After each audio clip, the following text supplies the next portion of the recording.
what about Trump didn't I like? And I realized that it was more propaganda that was fed to me and that, you know, he was supposedly be racist and all of this stuff. And then I started to evaluate every other president that came before him. And I realized that he's just a quote unquote straight shooter, right? I mean, he just tells it like it is, regardless of whether you agree with him or not. And most of the things that he said, I aligned with. You know, one of the things I want to push back on you on this notion about the 2020 election from this perspective.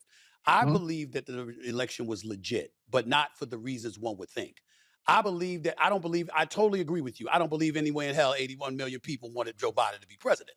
But I do believe 81 million people wanted anybody but Donald Trump. So I because don't of believe that, that. it makes it's because of that, it made it believable in terms of chaos, how much noise was being made. You know how people were like, you had people celebrating in the streets, like, oh my God, we're finally free again. You saw how exaggerative and how extra folks were when Trump was put out of office. So I'm saying that to me was emblematic of a large portion of America saying we wanted a break from all of that noise. That's why I believe the election was legitimate. But okay, Stephen A. So let me push Sure, back at you a little bit. sure, sure, Why sure. why are Democrats so against voter ID?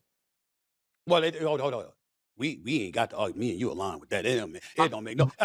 I'm not supporting. Listen, you got to have an ID for everything. They ain't, Right. please. I'm with you with that. I mean, I do think it was ridiculous, but I also pay attention to Senator Fetterman, who's been supportive Like for the most Fetterman. part I of the love Republicans. Fetterman.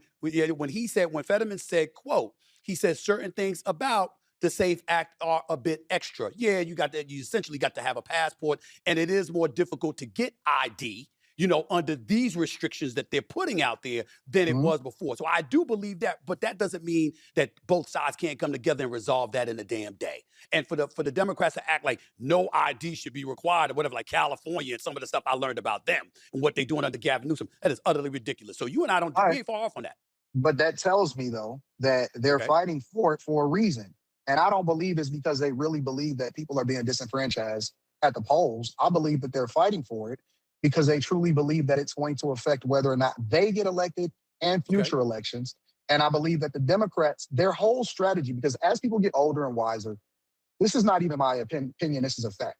Most Okay. people evolve to become more conservative, and then they sometimes, more often than not, deflect over and to become a Republican, right? When you're Mhm. younger, that's really a Democrat's game is being, you know, liberal, right? Because you don't know Okay. any better. But as people get older and wiser, they never defect from the Republican Party over to the Democrat Party. It's usually the other way around, right? That's So fair. what they have to do is they have to find new voters and new people that support them. And I believe that the civil rights movement was hijacked by feminism.